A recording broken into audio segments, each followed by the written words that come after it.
नमस्ते दर्शकों, रायचूर संदेश में आपका स्वागत है। आप देख रहे हैं रायचूर संदेश, बदलाव की राह पर खबरों के साथ। राज्य मंत्रिमंडल के आगामी विस्तार को लेकर उत्तर कर्नाटक में राजनीतिक गतिविधियां तेज हो गई हैं। हुबली धारवाड़ पूर्व विधानसभा क्षेत्र के विधायक प्रसाद अब्बैया को मंत्री पद देने की मांग उठी है।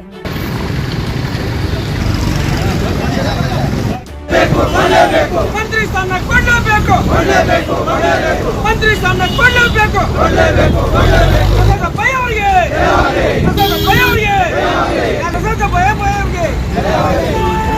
रायचूर में आयोजित पत्रकार वार्ता में कर्नाटक राज्य बड़गाई दाहिने हाथ वाले जातियों के महासंघ ने कांग्रेस हाईकमान और राज्य नेतृत्व से उन्हें मंत्री बनाने का आग्रह किया है। आइए जानते हैं पूरी खबर। राज्य मंत्रिमंडल के अगले विस्तार में हुबली धारवाड़ पूर्व विधानसभा क्षेत्र के विधायक प्रसाद अब्बैया को मंत्री पद देने की मांग करते हुए कर्नाटक राज्य बड़गाई दाहिने हाथ वाले जातियों के महासंघ के जिला अध्यक्ष भीमन्ना मंचाल ने सरकार और कांग्रेस हाईकमान से आग्रह किया है।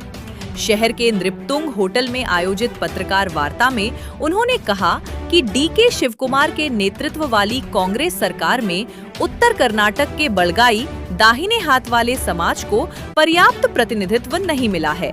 उन्होंने बताया कि राज्य में बड़गाई दाहिने हाथ वाले समाज से कांग्रेस के 9 से 10 विधायक चुने गए हैं, लेकिन मंत्री पद केवल मैसूर और कलबुर्गी क्षेत्र को मिला है। बेलगावी क्षेत्र के नेताओं को अब तक अवसर नहीं दिया गया है। उत्तर कर्नाटकದಿಂದ ಏಕೈಕ ಶಾಸಕರಾಗಿ ಸನ್ಮಾನ್ಯ ಶ್ರೀ ಪ್ರಸಾದ್ ಅಬ್ಬಯ್ಯ ಅವರನ್ನು ಗುರುತಿಸಿ ಸಚಿವರನ್ನಾಗಿ ಮಾಡಬೇಕೆಂದು ಮನವಿ. ನಮ್ಮ ಬಲಗೈ ಸಮುದಾಯದಿಂದ ಕಾಂಗ್ರೆಸ್ ಪಕ್ಷದಲ್ಲಿ ಸುಮಾರು 9 ರಿಂದ 10 ಶಾಸಕರು ಆಯ್ಕೆಯಾಗಿದ್ದು, ಮೈಸೂರು ವಿಭಾಗ ಹಾಗೂ ಗುಲ್ಬರ್ಗ ವಿಭಾಗದಲ್ಲಿ ನಮ್ಮ ಸಮುದಾಯವರು ಸಚಿವರಾಗಿದ್ದಾರೆ. ಆದರೆ ಬೆಳಗಾವಿ ವಿಭಾಗದಲ್ಲಿ ಸನ್ಮಾನ್ಯ ಶ್ರೀ ಪ್ರಸಾದ್ ಅಬ್ಬಯ್ಯ ಅವರು ಸಂಘಟನೆಯ ಮೂಲಕ ಸಮುದಾಯದೊಂದಿಗೆ ಮತ್ತು ಎಲ್ಲ ಧರ್ಮಗಳ ಜನರೊಂದಿಗೆ ಪ್ರೀತಿ ಸ್ನೇಹದಿಂದ ಬೆರೆಯುವ ಹಾಗೂ ಸೇವೆಯನ್ನು ಮಾಡುವ ನಮ್ಮೆಲ್ಲರ ಅಚ್ಚುಮೆಚ್ಚಿನ ಶಾಸಕರು ಅವರು. ರಾಯಚೂರು ಮತ್ತು ಹುಬ್ಬಳ್ಳಿ ಅವಿಭಾವ ಸಂಬಂಧವಿದ್ದು ಹುಬ್ಬಳ್ಳಿ ಧಾರವಾಡದ ಪೂರ್ವ ಕ್ಷೇತ್ರದಿಂದ ಮೂರನೆಯ ಬಾರಿ ಶಾಸಕರಿಗೆ ಆಯ್ಕೆಯಾಗಿದ್ದು, ಇವರು ಅಭಿವೃದ್ಧಿ ಮತ್ತು ಜನಪ್ರಿಯತೆ ತೋರಿಸುತ್ತದೆ. ಕಳೆದ 32 ವರ್ಷಗಳಿಂದ ಉತ್ತರ ಕರ್ನಾಟಕದ ಬೆಳಗಾವಿ ಭಾಗದಲ್ಲಿ ಬಲಗೈ ಸಮುದಾಯಕ್ಕೆ ಸಚಿವ ಸ್ಥಾನ ನೀಡಿರುವುದಿಲ್ಲ ಎಂಬುದು ರಾಜ್ಯದ ಹೈಕಮಾಂಡ್ ಮತ್ತು ಮುಖ್ಯಮಂತ್ರಿಗಳು ಗುರುತಿಸಬೇಕು. ಶ್ರೀ ಶಂಕರಾನಂದ ಕೇಂದ್ರ ಸಚಿವರಾಗಿದ್ದರು. ಅವರ ಮಗ ಓಂ ಪ್ರಕಾಶ್ ಕಣಗಲ್ಲಿ ಅವರನ್ನು MLC ಮಾಡಿ ಮಂತ್ರಿ ಸ್ಥಾನ ನೀಡಿದರು. ತದನಂತರ ಇದುವರೆಗೂ ನಮ್ಮ ಸಮುದಾಯಕ್ಕೆ ಸಚಿವ ಸ್ಥಾನ ಅವಕಾಶ ನೀಡಲೇ ಇಲ್ಲ ಎಂಬುದು ನಮ್ಮ ಸಮುದಾಯಕ್ಕೆ ಬೇಸರವಿದೆ. ಆದ್ದರಿಂದ ಮುಂದಿನ ಸಚಿವ ಸಂಪುಟದ ವಿಸ್ತರಣೆಯಲ್ಲಿ ಸನ್ಮಾನ್ಯ ಶ್ರೀ ಪ್ರಸಾದ್ ಅಬ್ಬಯ್ಯ ಅವರಿಗೆ ಅವಕಾಶ ನೀಡಬೇಕೆಂದು ಈ ಮೂಲಕ ಪತ್ರಿಕಾಗೋಷ್ಠಿ ಮುಖಾಂತರ ರಾಯಚೂರು ಜಿಲ್ಲಾ ಕರ್ನಾಟಕ ರಾಜ್ಯ ಬಲಗೈ ಜಾತಿ ಒಕ್ಕೂಟದಿಂದ ಮನವಿಯನ್ನು ಒತ್ತಾಯಿಸುತ್ತೇವೆ. ಈ ಮುಂದಿನ ಪ್ರಸ್ತಾವಿಕೆಯನ್ನು ಕೆ ಕುಮಾರ್ ಅವರು ನಡೆಸಿಕೊಡ್ತಾ ಇದ್ದಾರೆ. KE कुमार ने कहा कि प्रसाद अब्बैया लगातार 3 बार विधायक चुने गए हैं। वे जनहितैषी नेता हैं तथा विकास कार्यों के साथ सभी धर्मों के लोगों के बीच अच्छा संबंध रखते हैं। इसलिए उत्तर कर्नाटक की जनता की भावनाओं को ध्यान में रखते हुए उन्हें मंत्री पद दिया जाना चाहिए। उन्होंने कहा कि पिछले 32 वर्षों से बेलगावी क्षेत्र के बड़गाई दाहिने हाथ वाले समाज को मंत्री पद नहीं मिला है, इसलिए कांग्रेस नेतृत्व और हाईकमान इस विषय को गंभीरता से लेते हुए आगामी मंत्रिमंडल विस्तार में प्रसाद अब्बैया को अवसर प्रदान करे। ಪ್ರಸಾದ್ ಅಬ್ಬಯ್ಯ ಜೊತೆಗೆ ಇನ್ನೂ ಹಲವಾರು ಕೂಡ ನಮ್ಮ ಅಧ್ಯಕ್ಷ ಹೇಳಿದಂಗೆ 9 ರಿಂದ 10 ಜನ ಆಯ್ಕೆಯಾಗಿದ್ದಾರೆ. ಅವ್ರಿಗೂ ಕೂಡ ಅವಕಾಶಗಳು ಕೊಡಬೇಕು. ಈಗ ಮೈಸೂರು ಭಾಗದಲ್ಲಿ AR ಕೃಷ್ಣಮೂರ್ತಿ ಅವರು ಇದ್ದಾರೆ, ಜೊತೆಗೆ ನರೇಂದ್ರ ಸ್ವಾಮಿ ಇದ್ದಾರೆ. ಇಲ್ಲಿ ಬೆಂಗಳೂರು ಒಂದು ಇದಕ್ಕೆ ನಮಗೆ DCM ಅವರು ಕೊಟ್ಟಿದ್ದಾರೆ. ಗುಲ್ಬರ್ಗ ವಿಭಾಗದಲ್ಲಿ ಪ್ರಿಯಾಂಕ್ ಖರ್ಗೆ ಅವರಿಗೆ ಸಚಿವ ಸ್ಥಾನ ಕೊಟ್ಟಿದ್ದಾರೆ. ಮತ್ತು ಬೆಳಗಾವಿಯಲ್ಲಿ ಇಬ್ಬರಿಗೂ ಕೂಡ 32 ವರ್ಷಗಳಿಂದ ಅಲ್ಲಿ ಬಲಗೈ ಸಮುದಾಯ ಉಳಿಸಲೇ ಇಲ್ಲ. ಈ ಹಿಂದೆ 32 ವರ್ಷಗಳ ಹಿಂದೆ ಶಂಕರಪ್ಪ ಮಗ ಓಂ ಪ್ರಕಾಶ್ ಅವರನ್ನ MLC ಮಾಡಿ ಮಂತ್ರಿ ಸ್ಥಾನ ಮಾಡಿದರು. ಆ ರೀತಿಯಲ್ಲಿ ಅದೇ ರೀತಿಯಲ್ಲಿ ಕೂಡ DK ಶಿವಕುಮಾರ್ ಸಾಹೇಬರ ನೇತೃತ್ವದ ಸರ್ಕಾರದಲ್ಲಿ ಪ್ರಸಾದ್ ಅಬ್ಬಯ್ಯ ಸಾಹೇಬರನ್ನ ನೇಮಿಸಿ ಸಚಿವ ಸ್ಥಾನ ಕೊಟ್ಟರೆ ಆ ಭಾಗದಲ್ಲಿ ಕೂಡ ಹೆಚ್ಚಿನ ರೀತಿಯಲ್ಲಿ ಸಂಘಟನಾತ್ಮಕ ಆಗಿರ್ಬೋದು ಅಥವಾ ಸಮುದಾಯವನ್ನು ಒಗ್ಗಟ್ಟು ಮಾಡುವಂಥದ್ದು ಮುಂದೆ ಕಾಂಗ್ರೆಸ್ಗೆ ಲಾಭ ಆಗುತ್ತೆ ಅನ್ನೋ ಒಂದು ವಿಚಾರವನ್ನು ನಾವು ಈ ಪತ್ರಿಕಾ ಮುಖಾಂತರ ಹೇಳಕ್ಕೆ ಇಷ್ಟಪಡ್ತೀವಿ. ಯಾಕಂದರೆ 3 ಬಾರಿ ಅವರು ಶಾಸಕರಾಗಿ ಆಯ್ಕೆ ಆಗಿದ್ದಾರೆ. ಅಲ್ಲಿ ನಮಗೆ ಗೊತ್ತಿರೋ ಹಾಗೆ ಇಲ್ಲಿ RSS ಮತ್ತು ಸಂಘ ಪರಿವಾರ ಭಾಳಷ್ಟು ಪ್ರಭಾವ ಇದೆ. ಹುಬ್ಬಳ್ಳಿ ಮಧ್ಯದಲ್ಲಿ ಎಲ್ಲ ಜೋಶಿ ಅಂದರೆ ಬಹಳ ದೊಡ್ಡ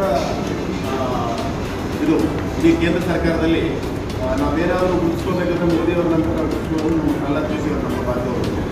ಅಂಥ ಒಂದು ಪ್ರಭಾವ ಇರುವಂಥ ಕ್ಷೇತ್ರಗಳಲ್ಲಿ ಜಿಲ್ಲೆಯಲ್ಲಿ ಕಂಟಿನ್ಯೂವಾಗಿ 3 ಬಾರಿ ಕೂಡ ಪ್ರಸಾದ್ ಅಬ್ಬೆ ಅವರು ಈ ಒಂದು ಆ ಕ್ಷೇತ್ರದಿಂದ ಆಯ್ಕೆ ಆಗ್ತದಂದರೆ ಅವರ ಅಭಿವೃದ್ಧಿ ಕಾರ್ಯಗಳಾಗಿರ್ಬೋದು, ಅಲ್ಲಿರುವ ಆ ಜನರಿಂದ ಬೆಳೆಯುವಂಥ ಪ್ರೀತಿ ವಿಶ್ವಾಸ ಇರ್ತದೆ. ಜೊತೆಗೆ ನಾವು ಯಾಕೆ ಹೇಳ್ತೇವೆ ಅಂದರೆ ರಾಯಚೂರಿಗೆ ಮತ್ತು ಪ್ರಸಾದ್ ಅಬ್ಬೆ ಒಡನಾಟ ನಮ್ಮ ಒಂದು ಇಲ್ಲಿ ಕೂಡ ನಮ್ಮ ರಿಲೇಷನ್ಸ್. ನಾವು ಅವ್ರು ಯಾವಾಗಲೂ ಕೇಳಿದ್ರೆ ಅವರು ಆಲ್ಮೋಸ್ಟ್ ಅವ್ರು ಏನಂತಾರೆ, ನಾನು ರೈತರವನ್ನೇ ಹೋಗ್ತಾ ಅಂತ ಹೇಳ್ತಾರೆ.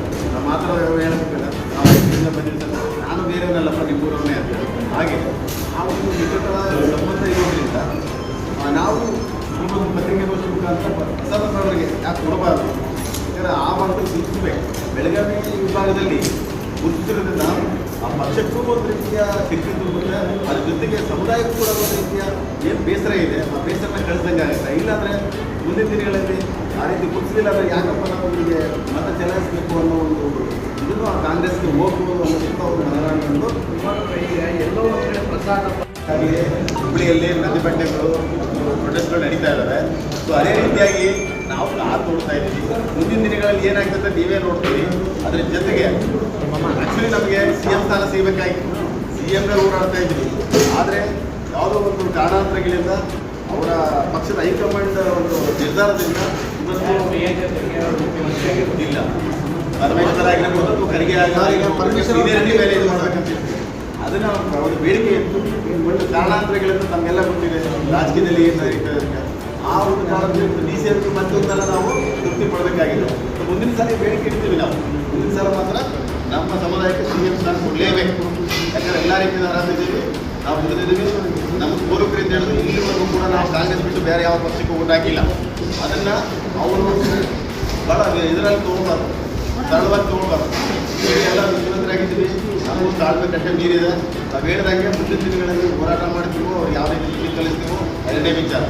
ಅವರೇನಾದರೂ ಈ ಒಂದು ಬೇಡಿಕೆನ ಈಡೇರಿಸಿದ್ರೆ ಹೇಳ್ತೀನಿ, ಕೇವಲ ಪ್ರಸಾದ ಅಬ್ಬೆ ಅಂತೆಲ್ಲ ಅದಕ್ಕೆ ಮೈಸೂರು ಭಾಗದಲ್ಲಿ ಕೂಡ ಒಪ್ಪಿಕೊಳ್ಳಿ, ಎಲ್ಲ 4 ಡಿವಿಷನಲ್ಲಿ ಒಬ್ಬರು ಕೊಡಲಿ ಅನ್ನೋದು ನಮ್ಮ ಬೇಡಿಕೆ ಆಯಿತು, ಪ್ರಧಾನ ಬೇಡಿಕೆ. पत्रकार वार्ता में N Satyanarayan, KE Kumar, R Ramakrishna, R Basavaraj, M मारेप्पा, Shashidhar, गार्ले Digambar, B Ramesh सहित अन्य लोग उपस्थित थे। ये थी रायचूर से जुड़ी महत्वपूर्ण राजनीतिक खबर। आप देख रहे थे रायचूर संदेश। हमारा उद्देश्य बदलाव की राह पर खबरों के साथ चलते हुए आप तक सही और सटीक जानकारी पहुंचाना है। ताज़ा अपडेट के लिए हमें फेसबुक और अन्य सोशल मीडिया प्लेटफॉर्म पर फॉलो करें। रायचूर और आसपास की हर छोटी बड़ी खबर से अपडेट रहने के लिए हमारे चैनल रायचूर संदेश को सब्सक्राइब, लाइक और शेयर जरूर करें। अपने विचार हमें कमेंट बॉक्स में जरूर बताएं। धन्यवाद।